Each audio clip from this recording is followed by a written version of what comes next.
Hi friends, உங்களுக்கு இன்றைக்கி வந்து தினம் ஒரு மூலிகையில் ஒரு மூலிகை பற்றி நான் இப்போ சொல்ல போகிறேன். இந்த பாருங்கள், இந்த மூலிகையோட பேர் வந்து கற்பூரவள்ளி ஓமவல்லி அப்படின்னு சொல்லுவாங்க. இந்த மூலிகை வந்து நல்லா பாருங்கள், நிறைய பேர் பார்த்துருப்பீங்க. இது வந்து லங்ஸ்க்கு அவ்வளோ நல்லதான் ஃப்ரெண்ட்ஸ். இதை வந்து கஷாயம் வச்சு குடித்தோம் அப்படின்னா, கோவிட் டைம்லலாம் இதை கஷாயம் வச்சு குடிக்கும்போது அந்த நுரையீரலில் தங்கியிருக்கிற சளி அப்படியே வெளியில் வந்துடும் அப்படின்றாங்க. இதை வந்து டெய்லியும் ஒரு 2 இலை மட்டும் நம்ம காலையில் 2 இலை, நைட்டு 2 இலை அப்படியே சும்மா மென்று சாப்பிட்டுட்டு தண்ணியை குடிச்சிட்டோம் அப்படின்னா நம்ம நுரையீரலில் உள்ள சளியெல்லாம் ஆட்டோமேட்டிக்காக வெளியில் வந்துடும் அப்படின்னு சொல்கிறாங்க. இது வந்து ஆயுர்வேதா மருத்துவத்தில் ரொம்ப முக்கியத்துவம் வாய்ந்த ஒரு செடி. இதை நம்ம வீட்டில் வளர்க்குறதும் ரொம்ப ஈஸி. எப்படின்னா, ஒரு சின்ன தொட்டியில் மண் எடுத்துக்கிட்டு இந்த கற்பூரவள்ளி செடியை வந்து இந்த ஸ்டெம் இருக்குது பார்த்திங்களா, இதை அப்படியே உடச்சி ஒரு இடத்துல வச்சிட்டிங்கன்னா போதும். இதுக்கு வந்து ரொம்ப மெயின்டெனன்ஸ்லாம் தேவையில்லை.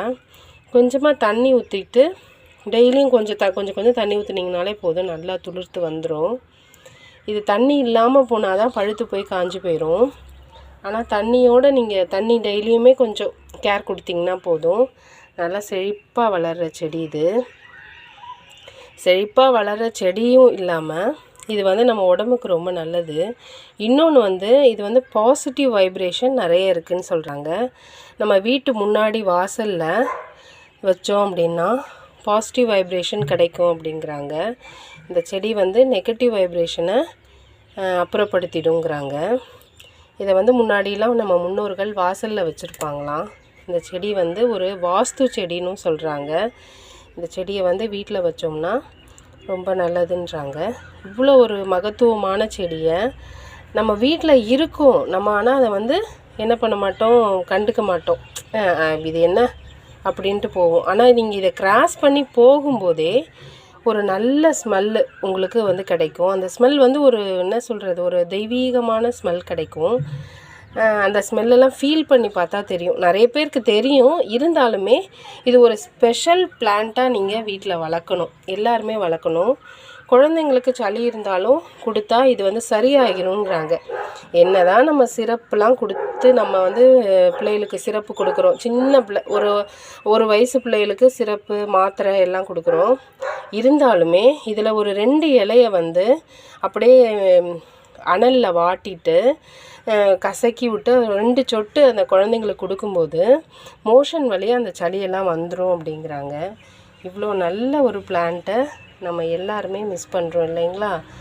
இதை வந்து நம்ம ஒரு வீட்டு தோட்டத்தில் ஒரு சின்ன இடம் போதும். நான் பாருங்கள், ஒரு சின்ன தொட்டியில் தான் வச்சுருக்கேன். அந்த சின்ன இடத்துலையே இதை அழகாக வளர்க்கலாம். உங்களுக்கு இது வந்து ரொம்ப சீப் அண்ட் பெஸ்ட்டுன்னு சொல்லலாம். நான் இதை வந்து யூஸ் பண்ணி பார்த்துருக்கேன். கோவிட் டைம்லலாம் ரொம்ப இருமல் சளி இருக்கும்போது இதை ஒரு 2 இலை நம்ம மென்று சாப்பிட்டுட்டு தண்ணியை குடிச்சிட்டு ஒரு 3 டேஸ் சாப்பிட்டு பாருங்களேன், உங்களுக்கு அந்த இருமலே கம்மியாகும். அவ்வளோ ஒரு சூப்பரான செடி இது. இதை எல்லாருமே வளங்க.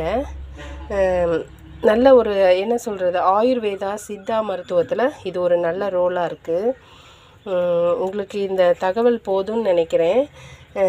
நெக்ஸ்ட் வீடியோவில் பார்ப்போம் ஃப்ரெண்ட்ஸ். பாய்.